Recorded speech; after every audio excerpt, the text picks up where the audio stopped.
I just remember as a kid, you'd go to the doctor and you'd almost hope that there was something wrong with you so you could stay home from school. Or that's just me, maybe.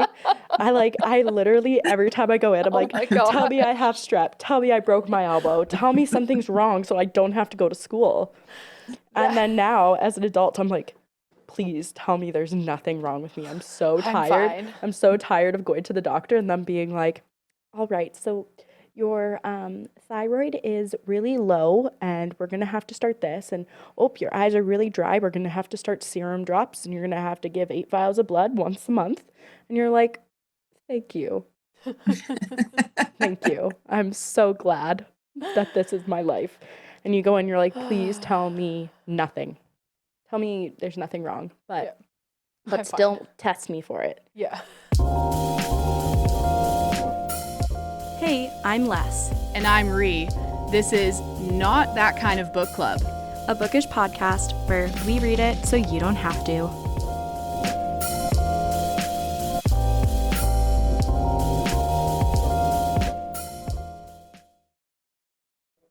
Hey everyone, it is Les. Hey, it's Ree. Good morning. Good happy time of whatever I was gonna time say, of day it is. Ree, it's a podcast.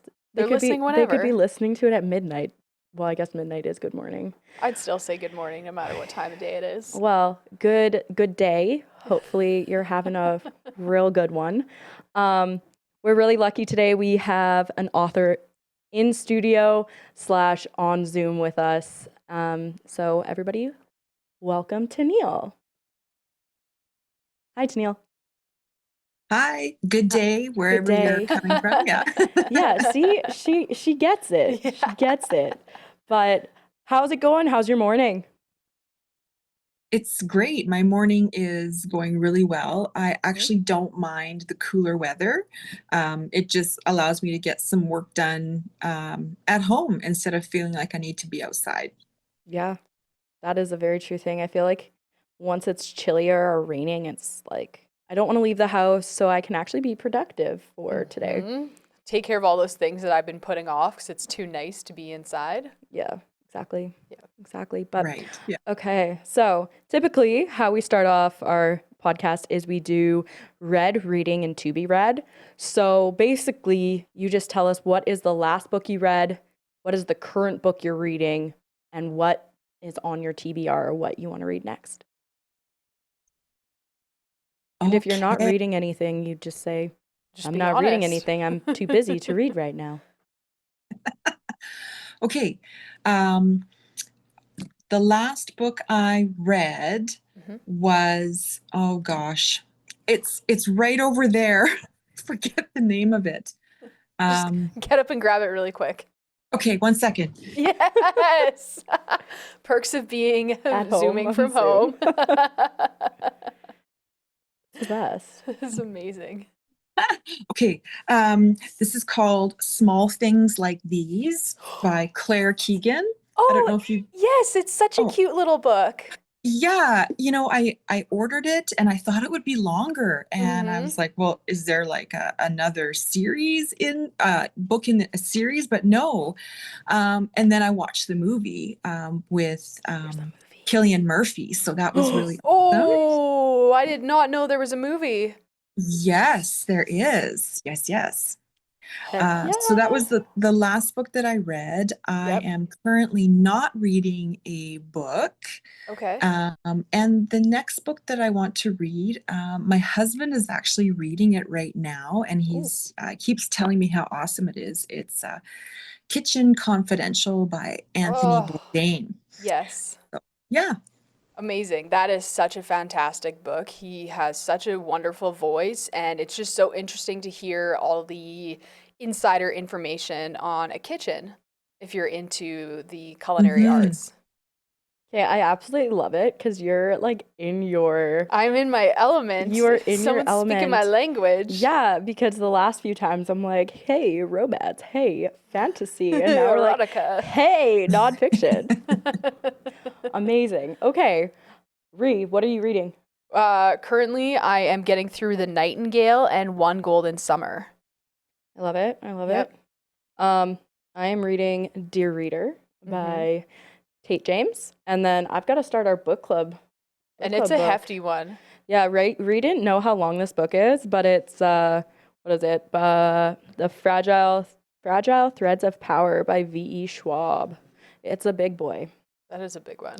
But yeah, so it's what I'm reading and what I should be reading next. And then what did I just finish? I just finished some arcs that I had sent to me by Yep. a really cool local author. Hashtag you might hear from her soon. Maybe. But cool. Okay. So Tenille, tell me about you. Tell me everything about Tenille. Yeah, it's a very broad question, and yeah, take it away. Yeah, thank you for having me on.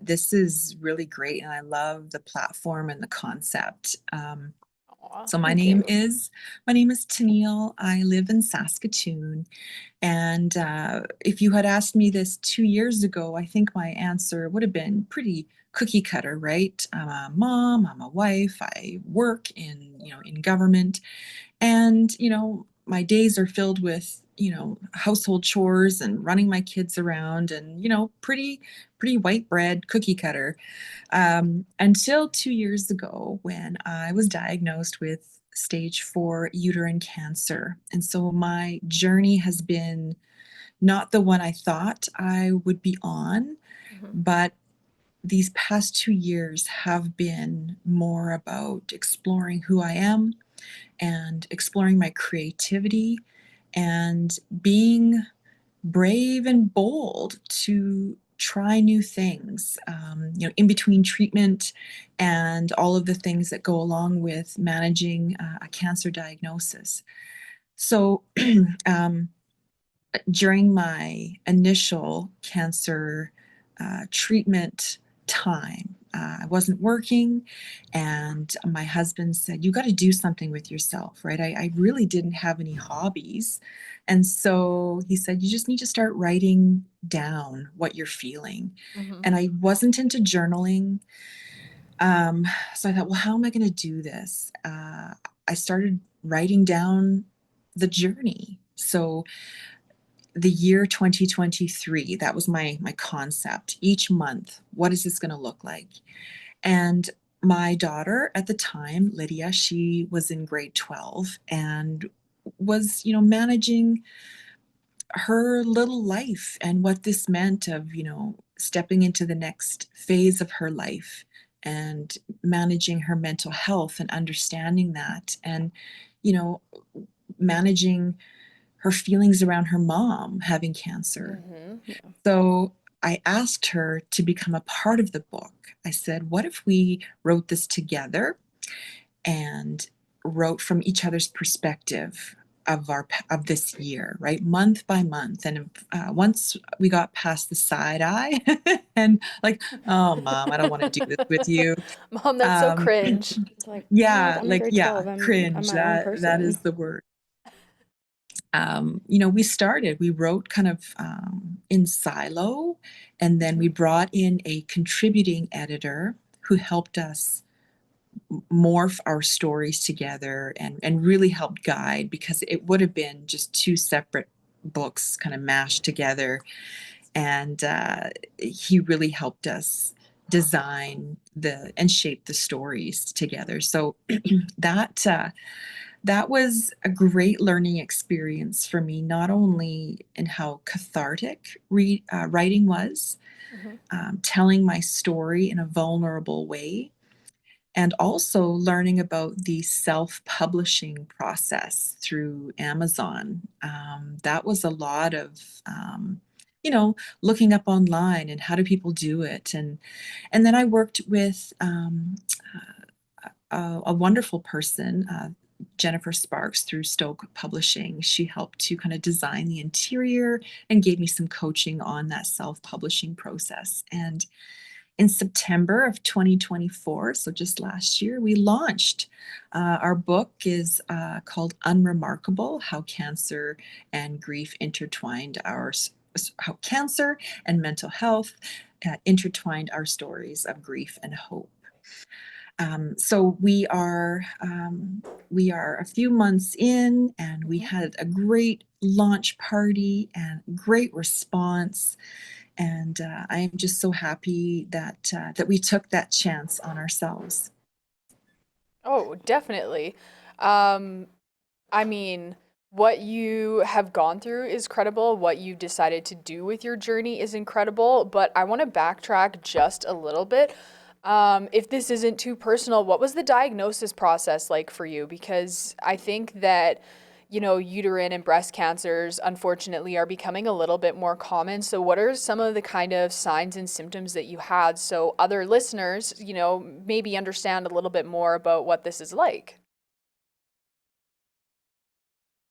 Sure.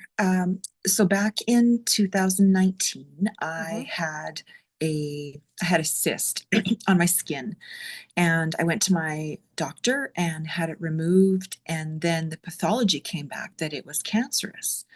I Oh, was like, okay, that was not what I was expecting, right? Just a little bump, and we all have them on our skin. yep. Hmm. And so I had a wider excision just to kind of see around the location, just to see if there's any spread. And there wasn't.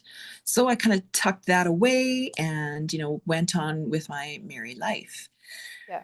Um, in late 2022, Mm-hmm. so the fall of 2022, I started to have symptoms of heavy bleeding, and my period was changing, and I was feeling very tired. I was feeling bloated. I was having some weight gain. And Mm-hmm. so what do? You go to Dr. Google and you Google all your symptoms, and it's a perimenopause. And I'm Yep. like, oh yeah, Ah, that makes sense, right? yeah.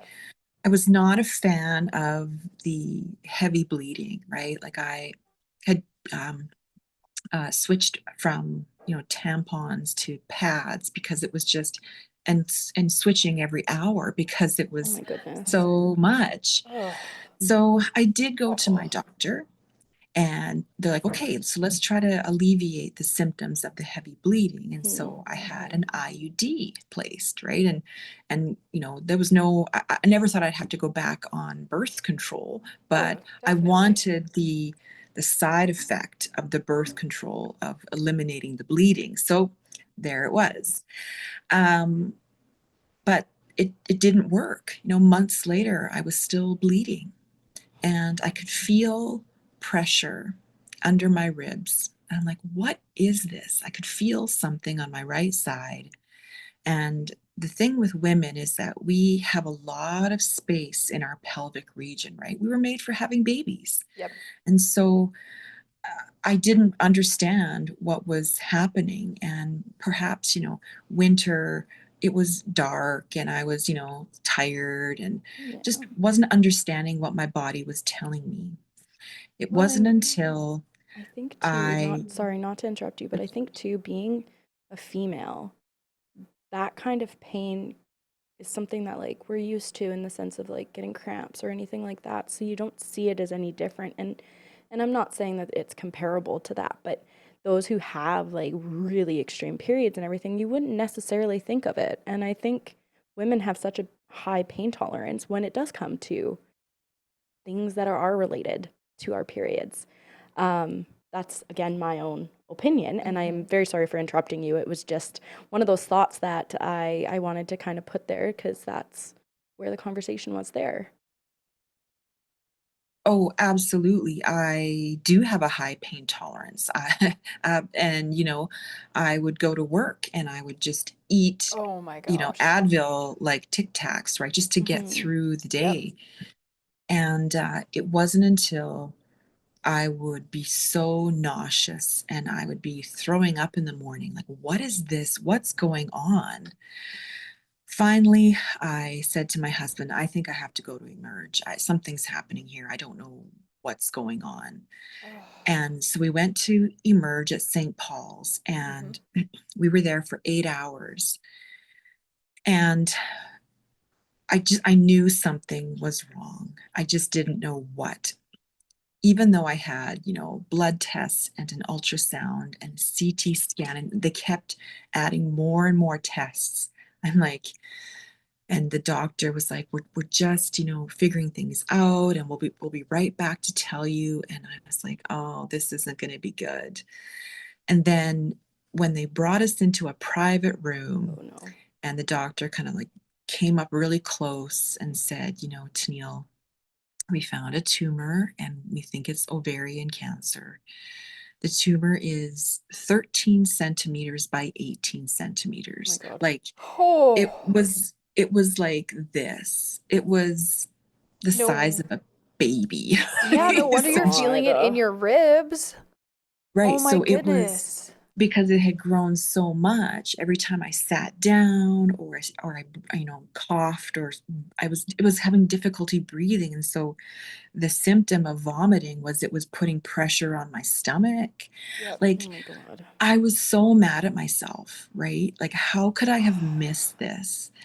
And so the thing that I have learned, and what I encourage people after either reading the book or asking me, like, yes, what were the signs and symptoms? Mm-hmm. For every woman out there, like I am not a doctor. So I'm just saying from my perspective, unusual bleeding is not normal. Get it Mm-hmm. checked out. Mm-hmm. Ask for the ultrasound, because it was there months ago And before it I would have actually been went there to for a emergency. while when Yeah. it was that Exactly. big. Well, and it could have started Exactly. off as like I know a lot of my friends who've had these similar issues where it's like extensive bleeding, any of that, and they go in and it's an Mhm. ovarian cyst. And it's Yep. something like, again, like I'm also not a doctor, but something like that could have been so minimal that you never know. It could have just kind of stemmed from that, because ovarian cysts we can live through. They're very painful, Yep. but people get them all the time, and people don't always get them. What is the word? The Checked and ablation, yep. right? Like you don't get to Mm-hmm. do that all the time. So sorry Yeah. again for interrupting, but it just was one of No. those things where I feel like it's becoming more common that we're noticing those issues, and it is so important to get them checked out, because a small cyst could become something more. Yep. Yeah. And Absolutely. And the the correlation between that skin cancer, that mm-hmm. cyst that I had back in 2019, and this is that I was referred to genetic counseling, because both of those Oh. cancers were related. Mm-hmm. So I went through, documenting my family tree and Mm-hmm. any cancers that had been in my family's past. And what do you know? So I did have genetic counseling, and I am also diagnosed with Lynch syndrome. So that is a genetic deficiency where your cells, they're made and they replicate from your DNA, right, over and over and over. And Lynch Oh. syndrome is where I have actually the possibility of um, four mutations, and I have two out of the four mutations. So as your body creates new cells, and they're creating trillions of cells, Mm-hmm. your body has the ability to fix any broken cells that pass through, right? They'll catch them and they'll destroy them. With the mutations that I have, my body can't catch them all. And so that's what creates the cancer, is these broken cells Ah. kind of cluster up and create the tumors. Yeah. And so with Lynch syndrome, the top two cancers are colon and uterine. Interesting. And so um, also with Lynch syndrome is that the cells multiply and grow faster than the norm. So Yeah. that fast growing tumor that I had was a symptom of Lynch syndrome. So Well, and do you um, think that your tumor grew that fast due to that Lynch yes. syndrome? Okay. Yeah. Oh, absolutely. Yeah. Yeah. So I was the first person in my family to have been diagnosed with Lynch syndrome. So Mm-hmm. the first in hundreds of generations, right? Wow. Science Wow. caught up with that. And so it stems from my paternal side. So a lot of people in my family got tested for Lynch syndrome, and everyone has a 50-50 chance of getting it. And, Yeah.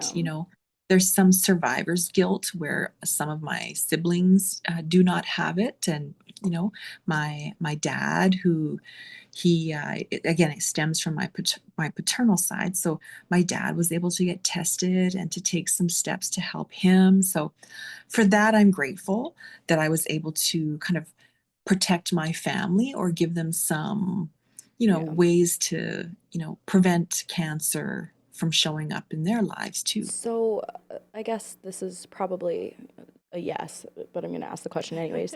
So I know that personally, when my mom had cancer, the first time she had it, they indicated, like, no, we can't do any genetic testing, blah, blah, blah. And then the second time she had it, they're like, Kate, well, you've had it twice now. So they did all the genetic testing after the second time. So then, because they found that lump for you on your skin and then the uterine cancer, is that kind of what led to you're allowed to kind of see that genetic testing, or was that kind of automatically you were just allowed to do it? Just out of curiosity. Yeah. So it's based on your pathology. Okay. So there was the pathologist the first time with my skin cancer. It was something called dedifferentiated. So DMMR. Mm-hmm. So they're like, because you have this type of result with your pathology, there is a high chance that you have Lynch syndrome or Muir-Torre syndrome. Mm-hmm. So I was referred to a genetic counselor back in 2019, and I'm not sure what the genetic counseling staffing is like or what that looks like in our province, but I was put on a wait list, and so Of I course. waited. Yeah, so I Wow. waited for that, and after that second time, again, the pathology came back as DMMR. I was kind of put to the top of the list. So Yeah. I feel like I've become an expert in myself, and Mm-hmm. hindsight's 2020. Yeah. I wish I would have advocated more for myself to get that genetic testing Ugh. Earlier. done It's sooner. It's Yeah. so hard in the medical system to do all of that advocating. And when you're already going through something and something's not right in your body and your body's putting so much energy towards that, to then have to go and advocate on top of that can be really, really hard. So that's not something you necessarily should wear because it is a lot to Yeah. be carrying. Well, and Yeah. another kind of personal interjection, but I know, sorry, I'm going to talk about my mom because my mom went through cancer. So when my mom first got diagnosed, my sister was 6 months old.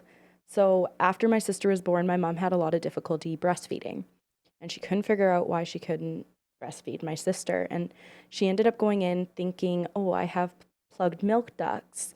And she came out with a stage 3 breast cancer diagnosis. So it's, again, one of those things where something as simple as plugged milk ducts can lead to a diagnosis. And Mm-hmm. even at that point in time, there was no breast cancer in my family. Like it wasn't there. And at that point, no, we didn't have the genetic testing. She went through chemo. I was 6 years old, so Yeah. I was old enough to remember. But I remember getting told she had cancer the day before my birthday, and then she was actually declared not cancer free, because cancer free is like that 5 year. Remission. But she was in remission 1 year later. Yeah. But Mhm. it was a long road. Like, she was so sick, and there were times where, as a kid, you're like, oh my god, like my mother's gonna die. Like, oh Mm-hmm. my god. And so after she kind of went through that, like, she was good, right? Like, we had, how old am I? I'm 2020. How old would I be in 2020? I'd been 24. So for what, 18 years, 17 years, she had been cancer free. And in the middle of 2020, I remember, again, it's always around my birthday. She called me on November 26th, and she's like, Alessia, like, you're gonna have to sit down. And I was like, oh my God, now what? Because we had had brutal family things going on from 2017 onward. And she sat down, and I sat down, and she's like, Alessia, they found a lump when I did my mammogram. and they found a small lump. And after my mom had breast cancer the first time, my sister and I were told, you are at high risk for breast cancer. Like, you guys are going to have to not take this, like, certain birth control we couldn't take. Yeah. Anything like that. So our whole lives, it's been this and that, and having mammograms really early in life. And so she had a mammogram. It was a very small tumor, like barely there. And the only reason why they really caught it is because she does mammograms all the time. Mhm. And they caught it. They're like, Sylvia, it's stage 1, like it's barely a tumor. And my mom, she's like, great, chop it off. Get it Like, out. she's like, just, I'm done. I already have one implant. Give me another one and I'm done. Yep. So because she had gotten it a second time, they did all the genetic testing. And so I remember when it came back and she's like, Lesia, guess what? And I'm like, what? Like, is it a good thing? Is it a bad thing? Like, I don't know. And she's like, well, we got the genetic testing. And because both of them were kind of based off of different like hormones, basically they're like, nope, it's not genetic in any way whatsoever. So my mom, they think that it was more brought on by extreme levels of stress or exhaustion, and like, not exhaustion per se, but my mom was under a ton of stress with my sister because she had had difficulties carrying kids. And by the second one, we were just under so much stress in 2020 that it was induced most likely by stress. So both of them had a different base. I think one was more of like an estrogen and one was more of a progesterone. Progesterone. Yep. And yeah, so they were non-genetic. So coming back to that whole genetics thing, I think it's amazing that they can even do something like that, and they can look at it and be like, this is a genetic factor. This is something that carried on through your family tree, and being able to do that after the fact is something I really think is quite neat. Mhm. Sorry for that, just that like 5 minutes of No, straight talking. I love hearing these stories because, and not just from cancer patients themselves, like the families and the caregivers Yeah. and how it affects everyone, right? And yeah, there's some fear around the genetic Yeah. piece, right? And we've always, oh, we've got, cancer in the family. Like, how does that work? and Yeah. and how do we know, right? Mm-hmm. And how to protect ourselves. And I always want to say, like, so I'll just, it's almost like after the book, right? Because the book ends at the end of 2023, and Yeah. so many people have said, so now what, Tanil? Are you going to write another one? Because Mm-hmm. so much time, like a year and a half, has come and gone, and they're like, so now what's happening? And I I just finished my final round of immunotherapy in June. And Yay! yay. Yeah, that was 18 rounds of Wow. Goodness. immunotherapy. And one of the things that we managed wasn't, well, yes, it was the cancer, but with immunotherapy on this clinical trial, there was a lot of symptoms and side effects from the immunotherapy itself. So, managing, muscle achiness and headaches and inflammation, hypothyroidism, all these things. And I thought, oh, I can manage all these symptoms. And then just in March, April, I started to feel like pain in my right side. Oh I'm no. like, no, I don't have anything else, right? Because I had the full hysterectomy, everything. Like, what Yep. could this be now? Well, it was my appendix. My Oh. appendix Goodness. had swollen, so I had an appendectomy. Yep. Jeez Louise. And I just, before you go in for surgery, you have to have like a pre-op done by a doctor. I'm like, okay, and they wanted to get this out because they thought, well, is this just inflammation or was there cancer in the appendix? So I had to go to my physician's office, and I was put in a room, and this casual doctor had come in, and just, again, it's just like, paperwork, just take my height and weight and all that stuff. Yeah, what color are your eyes? Yeah, yeah, for sure. And so I quickly gave a rundown of my history to this stranger. And this is the first time this has ever happened. He stopped what he was doing at the computer and he moved and faced me. Yep. And he said, I don't work in this office. I'm actually an ER doctor in the province. He said, help me be a better doctor. Let me understand what symptoms you had so that I can understand what better questions to Oh my ask. God. And I was Wow. like, I started bawling because I'm like, Yeah. nobody has ever framed it in that way. And I said, when women present with unusual bleeding, believe them that something is not right. Yep. It's almost like start with the worst and then Yeah. work your way Mhm. back, Yeah. right? Oh, yeah. Like and he's like, yep. And I said, just order the ultrasound. Just order it, Oh, you and it's know? such a quick thing to do too. Yes. So I think about that conversation all the time. And, it's not like a, Me Too movement where like believe the woman when she says, But but also, yes. believe women when they say our bodies Oh. are not right. Yeah. Help me Mhm. find out what's wrong. Mhm. And Yeah. yeah. Don't ignore the fact that, yeah, like this pain is happening. And they're like, well, are you sure you're not on your period? Or are you Yep. sure you're not pregnant? Or anything like that. Like, take it seriously. It's not something to joke about. And we know when it's normal pain, and we know when this is not Mhm. normal. Yep. Um, Yes. Especially somebody like myself. Like, I've never had extreme period pain, whereas my sister has the worst. Like, she's out Mhm. cold. So Yeah. something like that, like if I had the same level as my sister out of nowhere, for me, that would probably be a little bit alarming Yeah, that's a because red flag. like I Mhm. don't that doesn't happen to me.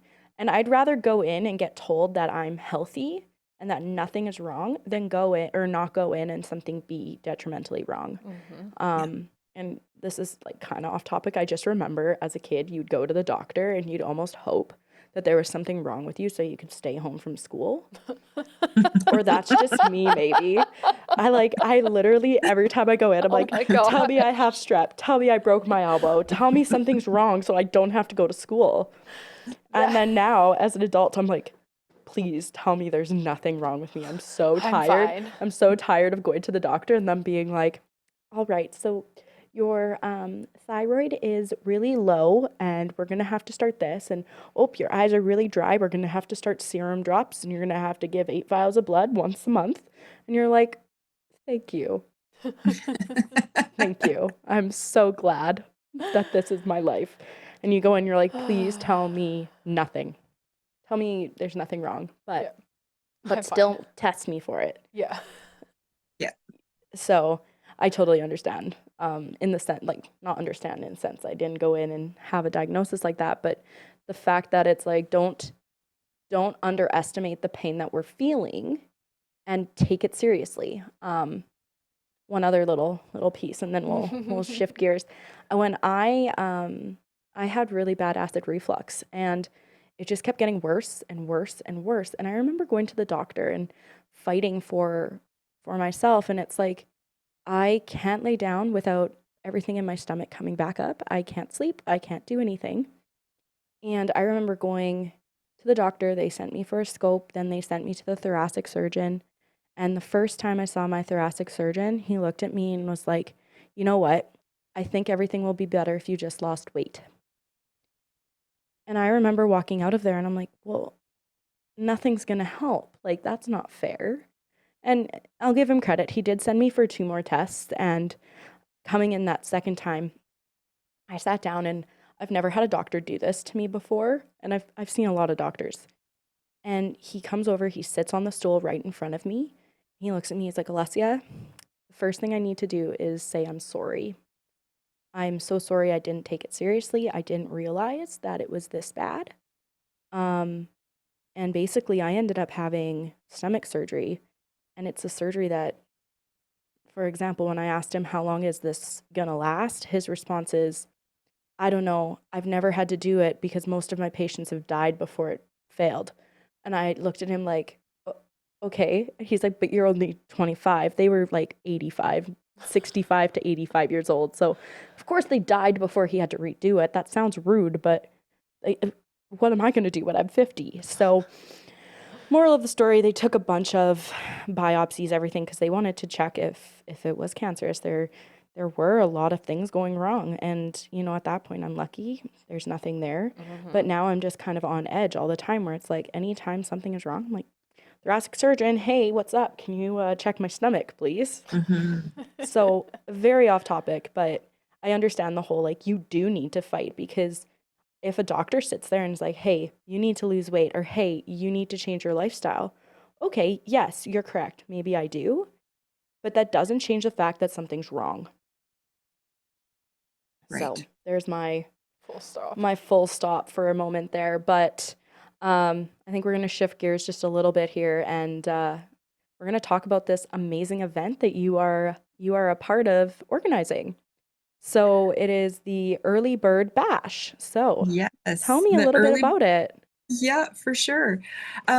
So I have not been at work in my former life, my former day job. I haven't been working, obviously, Yeah. and taking things like not taking things for granted and being brave to ask for things and understanding that life is short. Let's take some risks. And I had been out for dinner with two of my former staff, Chrissy and Kelsey, and they are, I want to say, late 30s, early 40s, and they've got young children. And so they were saying to me, like, how are you doing it, Tanil? You're doing all these things and, just taking risks.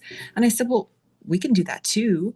Like, just what do you want to do? And they were saying, like, we want to go out dancing, but it needs to be early. It's like, Yes. well, then let's do it. Let's plan it. And they're like, well, there's nothing else out there. I said, I know. Let's be the ones to do it.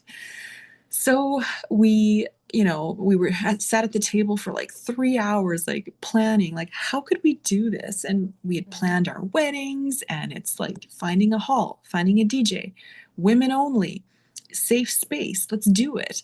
And within 3 months, we coined it, the Early Birds Bash. We had the place, we had sponsors, we had a DJ. We sold tickets. They were sold out in 5 days. Oh Like my the word gosh. just spread. And that was at the end of April, and it was so fun.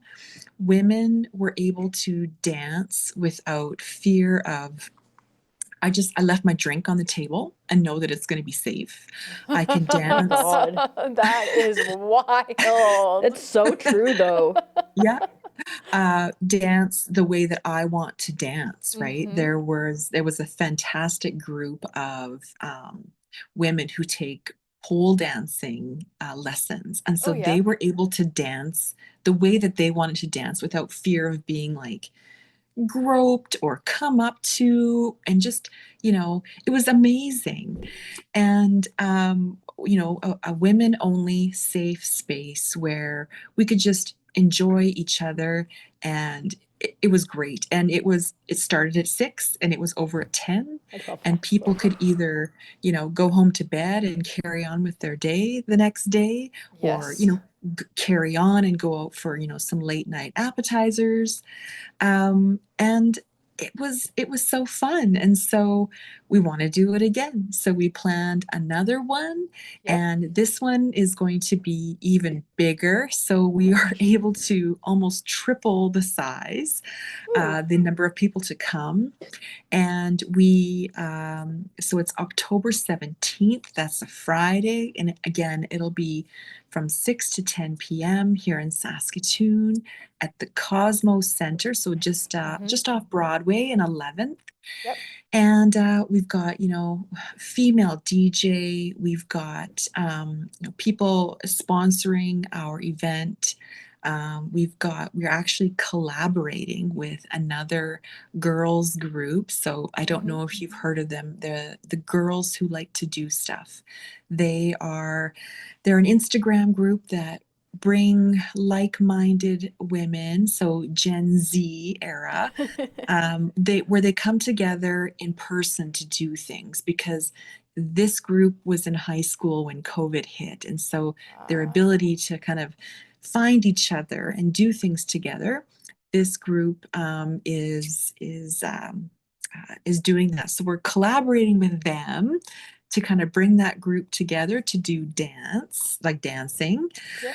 And we also want to give back. And so we ask the girls who like to do stuff. So you choose the charity of choice for our fundraising efforts. And so they are going, because it's in October, we're going to donate our raffle at the event proceeds to the Canadian Cancer Foundation for breast cancer research.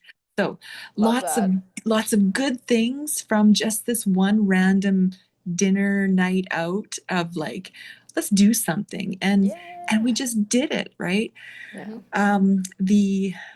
The support that we've gotten from this, just random thing that we decided to plan has been so amazing for, Chrissy and Kelsey, to show that, to show their kids, their girls, like if it's not out there, do it.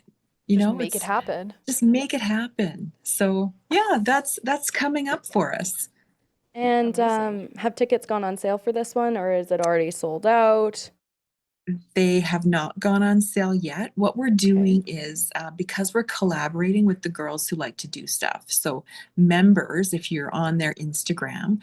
pre sale tickets are going to go ahead on August 15th for them. Okay. So, it's a reduced price. So, if you follow girls who like to do stuff, you could get that early bird bash code.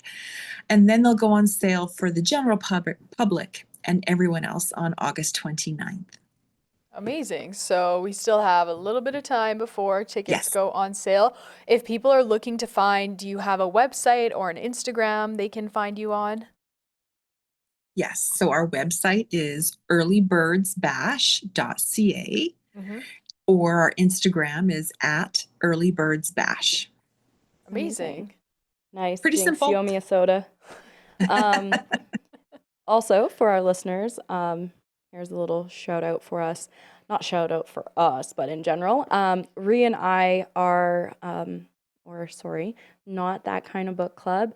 We are a sponsor for this event coming up, and we think that it's an amazing event. We love kind of what it's representing Mm-hmm. and women in anything, right? And we're supporting women. We're creating that safe space, inclusive space, and we're very, very proud and lucky to be one of the sponsors of the event.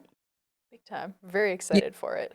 we are excited too. Thank you so much because the more word spreads among groups like yourself and your book clubs and women groups,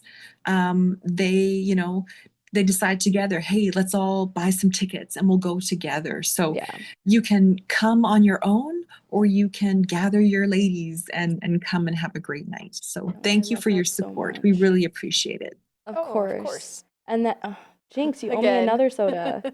And then for you, for yourself, Tenille, do you have an Instagram or something for followers to kind of connect with you and finding a way to get your book or a copy of your book? Is it anywhere in Yeah. Saskatoon?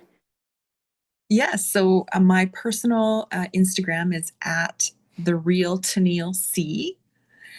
And Lydia's and my author Instagram account is unremarkable underscore memoir.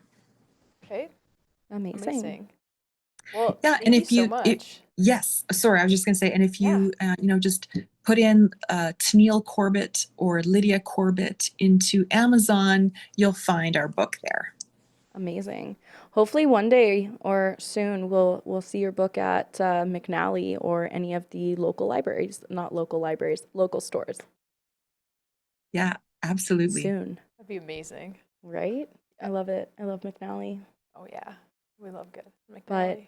it was so amazing being able to chat with you. I know I first met you November of last year at a market and we had a great conversation then and I bought a copy of your book, gave it to my mom and just was so excited about it. And when we connected again to see if you could not kind of, for you to come on the podcast and you agreed, I was honestly so excited to be able to chat with you again and kind of get more of your story and more of the background. And it was very lovely having you on today. Thank you. I appreciate the time you took to hear my story and to share women empowerment and to have these great conversations. So being brave is scary, but it's doable. So thank you both. Oh, Thank you stop so copying. much. Okay, well, have the best rest of your day, Tenille. And again, thank you so much. You bet. Okay, Ree, that was awesome. That was fantastic. Look That at was that. awesome. Another Okay, author down. that sounds so bad. I know, but in the best way. Like, it's not like we're putting them down. We're just like checking them off a list. Yeah. Okay, Ree, to end us off today, I'm trying to think of a cool thing. Let's do a book elimination. So I'm going to pick 5 books. Mm-hmm. We're going to take turns eliminating a book Easily. to come to an agreement as to which is the best book. Out of these 5, yep. And like, these are my 5, and then we'll do your 5 next time. Okay. Okay, but I have to do books that you've read. That's difficult. Okay, we're going to do Not Safe for Work. Uh-huh. The Nightingale, Yep. because you're reading it.